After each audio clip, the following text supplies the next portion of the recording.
یہ خوبصورت اتحاد صرف محبت اور احترام کا ثبوت نہیں تھا، بلکہ سادگی اور عاجزی کا ایک سبق بھی تھا جو سب کے لیے ایک مثال قائم کرتا ہے۔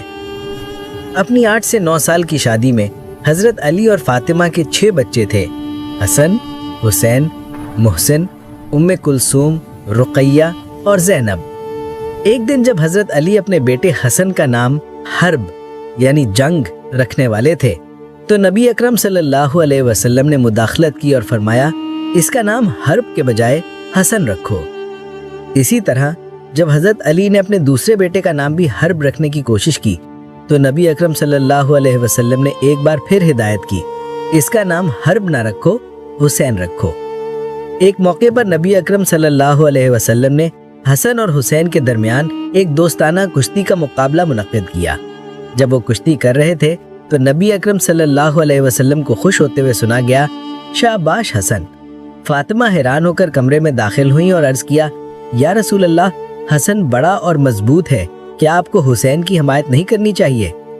نبی اکرم صلی اللہ علیہ وسلم نے جواب دیا، اے فاطمہ، کیا تم نہیں دیکھتی کہ جبرائیل پہلے ہی حسن کی حمایت کر رہے ہیں؟ سبحان اللہ۔ اس وقت بھی فرشتے آل ابا کا مشاہدہ کرنے میں سب سے زیادہ خوشی اور مسرت محسوس کرتے تھے۔ واقعی وہ بابرکت گھرانہ آل ابا کے لیے ایک مدرسہ یعنی اسکول بن گیا۔ اللہ ہمارے گھروں کو بھی ان مدارس کی شاخیں بنائے۔ ام سلمہ کی روایت۔ ترمذی میں درج ایک حدیث جو ام سلمہ رضی اللہ عنہا سے روایت کی گئی ہے، ایک غیر معمولی واقعہ بیان کرتی ہے۔ ایک دن جب نبی اکرم صلی اللہ علیہ وسلم اپنے کمرے میں تھے تو سورہ احزاب کی 33ویں آیت نازل ہوئی۔ اسی لمحے فاطمہ، ان کے شوہر علی اور ان کے 2 بیٹے حسن اور حسین ایک ساتھ کمرے میں داخل ہوئے۔ نبی اکرم صلی اللہ علیہ وسلم نے ان چاروں کو گلے لگایا اور فرمایا، یہ میرے آل ابا ہیں، یا اللہ انہیں مکمل طور پر پاک کر دے۔ یہ 5 افراد کا گروہ نبی اکرم صلی اللہ علیہ وسلم، فاطمہ، علی، حسن اور حسین کو خمسہ آل ابا یعنی چادر والے 5 کہا جاتا ہے۔ اس لمحے کے ذریعے نبی اکرم صلی اللہ علیہ وسلم نے اس نسل کو پہنچایا جس کے ذریعے ان کی نسل جاری رہے گی، اور آپ نے یہ خوشخبری دی کہ ان کی اولاد فاطمہ کے ذریعے جاری رہے گی، جس کی سب سے بڑی میراث ان کے بیٹے امام حسن اور امام حسین ہیں۔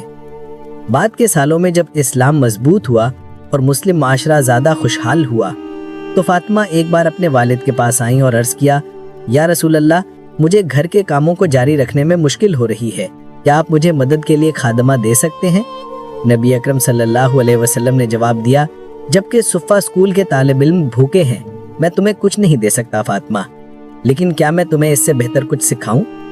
آپ نے فرمایا، سونے سے پہلے 33 بار سبحان اللہ، 33 بار الحمدللہ اور 33 بار اللہ اکبر پڑھو، یہ تمہارے لیے کافی ہوگا۔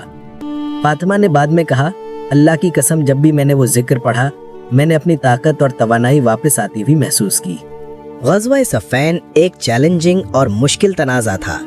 مشکلات کے باوجود حضرت علی نے بیان کیا، صفین کے دوران بھی میں نے وہ تسبیح کبھی نہیں چھوڑی اور اللہ کی اجازت سے اس نے میری طاقت بحال کی۔ یاد اور لچک کی یہ وراثت مومن کے لیے ایک لازوال سبق ہے۔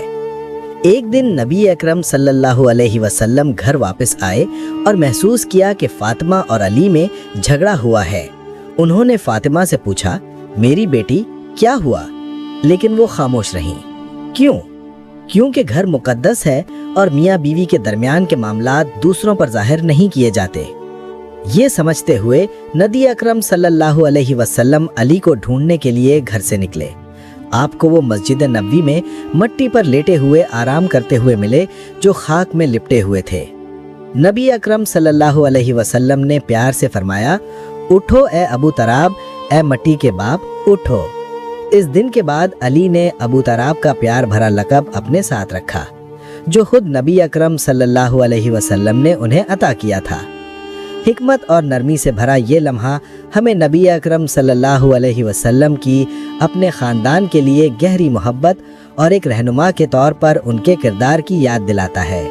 یہاں تک کہ ذاتی معاملات میں بھی غزوہ احد 3 ہجری، غزوہ احد شروع ہونے سے پہلے قریش نے ایک بار پھر انفرادی لڑائیوں سے جنگ شروع کرنے کے اپنے رواج پر عمل کیا۔ جب نبی اکرم صلی اللہ علیہ وسلم اپنے اختیارات پر غور کر رہے تھے تو حضرت علی ان کے پاس آئے اور عرض کیا، یا رسول اللہ، اگر میں ان کے پرچم برداروں کو قتل کر دوں تو جنگ جلدی ختم ہو جائے گی اور جانوں کا نقصان کم ہوگا۔ نبی اکرم صلی اللہ علیہ وسلم کی منظوری سے علی نے فوراً قریش کے پرچم برداروں کا مقابلہ کیا اور ان میں سے 4 کو تیزی سے قتل کر دیا۔ آخر کار آپ کا مقابلہ ابو طلحہ سے ہوا۔ علی نے اسے مارا اور جب ابو طلحہ زمین پر گرا تو علی آخری وار کرنے والے تھے، تاہم آپ نے اچانک اپنا چہرہ موڑ لیا اور رک گئے۔ جنگ کے بعد جب اس واقعے کے بارے میں پوچھا گیا تو حضرت علی نے وضاحت کی، جب میں اسے مارنے والا تھا تو میں نے دیکھا کہ اس کا لباس ہٹ گیا تھا جو اسے بے نقاب کر رہا تھا۔ میں اپنی نگاہ کو آلودہ نہیں کرنا چاہتا تھا، لہٰذا میں نے اپنا چہرہ موڑ لیا۔ کیا آپ یہاں استقامت یا ثبات قدمی کا مطلب دیکھتے ہیں؟ علی کا اپنے اصولوں پر غیر متزلزل عمل یہاں تک کہ جنگ کی گرمی میں بھی نبی اکرم صلی اللہ علیہ وسلم پر نازل ہونے والے قرآنی حکم کی عکاسی کرتا ہے۔ بس آپ اسی طرح ثابت قدم رہیں جیسا کہ آپ کو حکم دیا گیا ہے۔ سورۃ ہود 11:112۔ اتنے شدید حالات میں بھی حضرت علی نے اپنی اخلاقی اور روحانی سالمیت کو برقرار رکھا۔ حضرت علی نے ایک بار فرمایا، اگر پردہ غیب اٹھا بھی دیا جائے تو میرے یقین میں اضافہ نہیں ہوگا۔ یہ گہرا بیان ظاہر کرتا ہے کہ ان کا ایمان پہلے ہی یقین کی چوٹی پر پہنچ چکا تھا۔ علی کا دل ایمان میں اتنی مضبوطی سے جڑا ہوا تھا کہ وہ عبادت ایسے کرتے تھے جیسے وہ اللہ کو دیکھ سکتے ہوں، جو ایمان کے اعلیٰ ترین درجے احسان کو مجسم کرتا ہے۔ ان کا غیر متزلزل ایمان اور سچائی کے لیے وقف اس بات کی ایک لازوال مثال ہے کہ چیلنجوں کے باوجود استقامت اور خلوص کے ساتھ زندگی گزارنے کا کیا مطلب ہے۔ غزوہ خندق 5 ہجری۔ سلمان فارسی، جنہوں نے صرف 2 ہفتے پہلے اسلام قبول کیا تھا، نے ایک حکمت عملی تجویز کی جس نے غزوہ خندق کا رخ موڑ دیا۔ اپنی حکمت کے لیے جانے جاتے تھے، سلمان نے مدینہ کے گرد ایک خندق کھودنے کی تجویز دی۔ نبی اکرم صلی اللہ علیہ وسلم، جو سلمان کو میرے اہل بیت میں سے ایک کہتے تھے، نے اس خیال کو منظور کیا۔ اس طرح مدینہ کو مضبوط کرنے کے لیے 5.5 کلومیٹر لمبی، 8 میٹر چوڑی اور 5 میٹر گہری ایک خندق کھودی گئی۔ جب قریش اپنی میسف فوج کے ساتھ پہنچے تو وہ فتح حاصل کرنے سے قاصر نہ رہے۔ انہوں نے ان کو ان کے راستے میں روک دیا، ان کے پانی اور خوراک کی فراہمی کو منقطع کر دیا، جبکہ ریت کے طوفانوں نے ان کی مصیبتوں میں اضافہ کیا۔ قریش میں ایک مشہور جنگجو عمرو بن عبد الود تھا، ایک ایسا شخص جس کے بارے میں کہا جاتا تھا کہ وہ 1000 جنگجوؤں کے برابر تھا۔ اپنے انارمس سائز اور بے مثال مہارت کے لیے جانا جاتا تھا۔ اس نے خندق میں ایک تنگ نقطہ تلاش کیا اور کچھ ساتھیوں کے ساتھ پار ہو گیا۔ دوسری طرف کھڑے ہو کر اس نے مسلمانوں کو تانا دیا، آؤ اور لڑو، تم میں سے وہ کہاں ہیں جو دعویٰ کرتے ہیں کہ تم جنت میں داخل ہوگے جبکہ ہم جہنم کے لیے مقرر ہیں؟ تم اب کیوں چھپ رہے ہو؟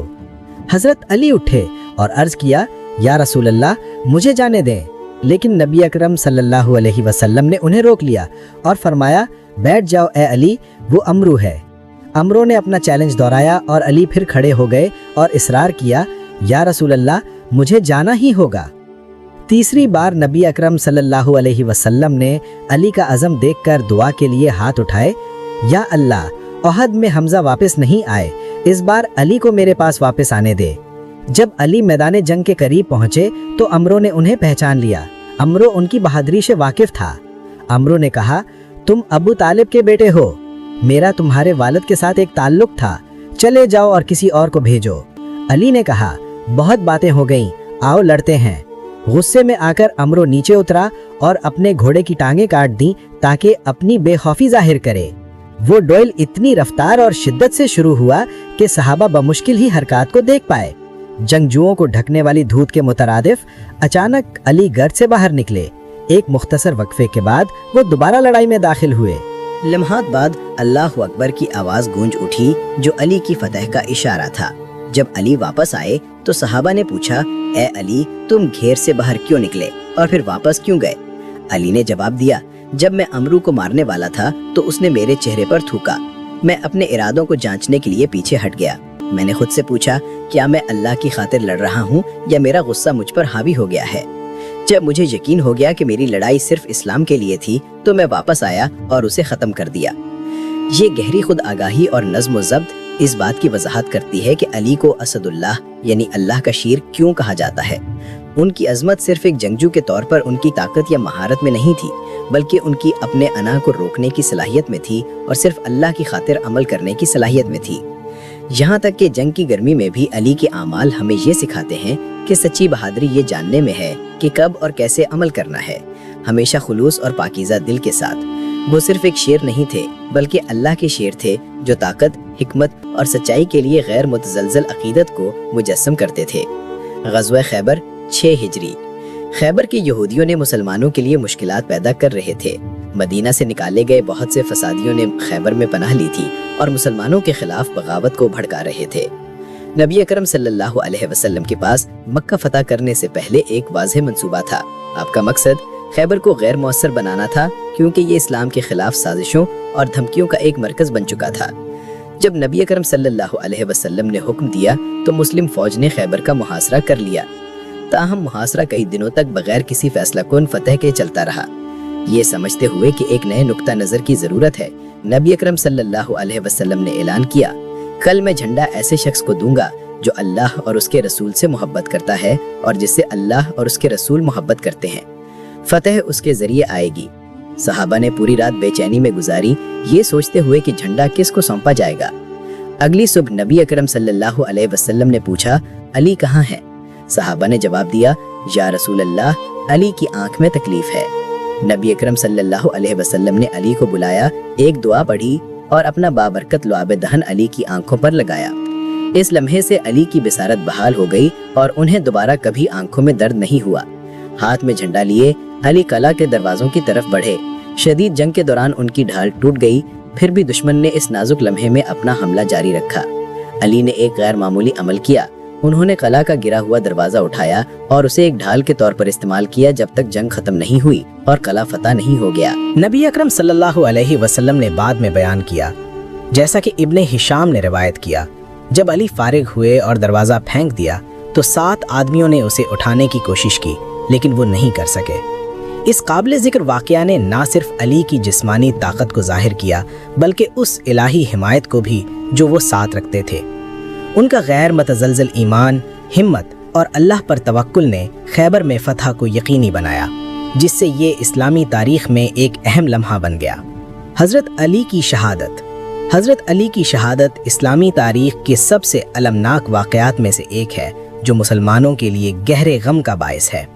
661 عیسوی میں رمضان کی 19 تاریخ کو کوفہ کی مسجد میں صبح کی نماز کی امامت کرتے ہوئے حضرت علی کو ایک خارجی عبد الرحمن ابن ملجم نے زہر آلود تلوار سے سر پر مہلک ضرب لگائی۔ اس حملے نے مسلم کمیونٹی میں غم کی لہر دوڑا دی۔ خوارج، ایک انتہا پسند گروہ، نے حضرت علی کی خلافت کو مسترد کر دیا تھا، خاص طور پر غزوہ صفین کے دوران ان کے فیصلوں کو۔ 2 دن بعد 21 رمضان کو حضرت علی اپنے زخم کی شدت کی وجہ سے وفات پا گئے۔ اور حضرت علی کی قبر کہاں ہے؟ ان کی قبر کا مقام اسلامی دنیا میں گہری روحانی اور تاریخی اہمیت رکھتا ہے۔ سب سے زیادہ وسیع پیمانے پر قبول شدہ عقیدہ یہ ہے کہ ان کی آخری آرام گاہ نجف، عراق میں ہے۔ غیب کی چابیاں۔ غیب کا علم صرف اللہ کے پاس ہے اور صرف وہی جانتا ہے۔ تاہم جیسا کہ ہم نے بہت سی مثالوں میں دیکھا ہے، اللہ اپنے چنے ہوئے بندوں کو اس چھپے ہوئے علم کے بعض پہلوؤں کو عطا کر سکتا ہے۔ اس وقت ہم حضرت علی کی ارجوزۃ القصیدہ پر توجہ مرکوز کرتے ہیں، جو کوفہ میں ہجرت کے 30 سال بعد بحر رجز کے وزن میں لکھی گئی ایک صوفیانہ نظم ہے۔ اس کام میں حضرت علی مستقبل کے واقعات کے بارے میں بصیرت پیش کرتے ہیں۔ آئیے حضرت علی کے ایک قابل ذکر قول سے شروع کرتے ہیں، کسی بھی خواہش مند سے پوچھو جو بھی تم چاہتے ہو، ہمارا علم وراثتی اور علم لدنی یعنی خدا کی طرف سے عطا کردہ علم دونوں ہے۔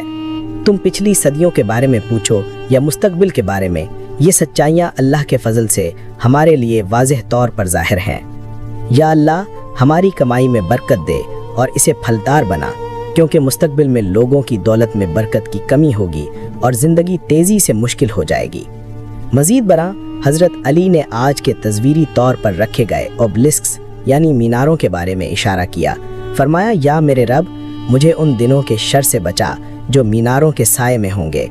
مستقبل میں جادو ٹونے اور ہیرا پھیری کے ذریعے فریب اور نقصان میں اضافہ ہوگا۔ اللہ اپنے معصوم بندوں کو ایسے شروں سے بچائے۔ حضرت علی نے بصرہ میں ایک تباہ کن سیلاب کی پیشگوئی کی، یہ پیشگوئی کرتے ہوئے کہ کچھ لوگ اس واقعہ میں ہلاک ہو جائیں گے۔ انہوں نے نوٹ کیا کہ یہ قدرتی طور پر نہیں ہوگا بلکہ دجال کے پیروکاروں کی جان بوجھ کر کی جانے والی کارروائیوں کے ذریعے ہوگا۔ حضرت علی کی ایک دلچسپ پیشگوئی ٹیلی پورٹیشن سے متعلق ہے، جسے انہوں نے بلقیس کے تخت کی قرآنی کہانی سے جوڑا۔ انہوں نے حوالہ دیا کہ جب حضرت سلیمان نے پوچھا کہ کون انہیں ان کا تخت لا سکتا ہے، تو کتاب کا علم رکھنے والے ایک شخص نے جواب دیا، میں اسے تمہارے پاس پلک جھپکنے میں لا سکتا ہوں۔ حضرت علی نے تجویز دی کہ اس طرح کے کارنامے کو ممکن بنانے والا علم مستقبل میں عالمی سطح پر تسلیم کیا جائے گا، کیونکہ بنی نوع انسان کا اپنا علم ایک دن اسے ممکن بنا سکتا ہے۔ ایک اور پیشگوئی میں انہوں نے ایک ایسے دور کی پیشگوئی کی جہاں مسلمانوں کے خلاف ظلم و ستم تیز ہو جائے گا، اور نوٹ کیا کہ یہ وقت ڈارکسٹ نائٹس سے بھی زیادہ تاریک ہوں گی۔ انہوں نے کہا کہ بہت سے لوگ قرآن کو سمجھنے میں ناکام ہو جائیں گے اور اس طرح جہالت پھیل جائے گی۔ نبی اکرم صلی اللہ علیہ وسلم کے دشمن اثر و رسوخ حاصل کر لیں گے، تاہم یہاں تک کہ اگر وہ لوگ قرآن کی سچائی کو دھندلا کرنے کی کوشش بھی کریں، تب بھی وہ خفیہ طور پر اس کی سچائیوں کو تلاش کرنے کے لیے اس کا مطالعہ کریں گے۔ یہ مجھے ایک ماہر آثار قدیمہ کی یاد دلاتا ہے، جس نے ایک بار قرآن میں مذکور گم شدہ شہر ایرم کو تلاش کرنے کے لیے ناسا کی مدد چاہی تھی۔ قرآن سے سراغوں کی پیروی کرتے ہوئے سائنسدان ایرم کے مقام کا تعین کرنے میں کامیاب ہو گئے۔ آپ اس بارے میں میرے چینل کی متعلقہ ویڈیو میں مزید جان سکتے ہیں۔ بے شک حضرت علی بہت سی حقائق کا علم رکھتے تھے جو ہمارے لیے نامعلوم ہیں۔ انہوں نے ایک بار فرمایا، اے دنیا کے متلاشی، غافل نہ ہو، تم ایسی چیز کا پیچھا کر رہے ہو جس کی حقیقت میں کوئی اصل وجود نہیں ہے۔ بنی نوع انسان آخرکار یہ محسوس کرے گا کہ دنیا کا بذات خود کوئی حقیقی وجود نہیں ہے۔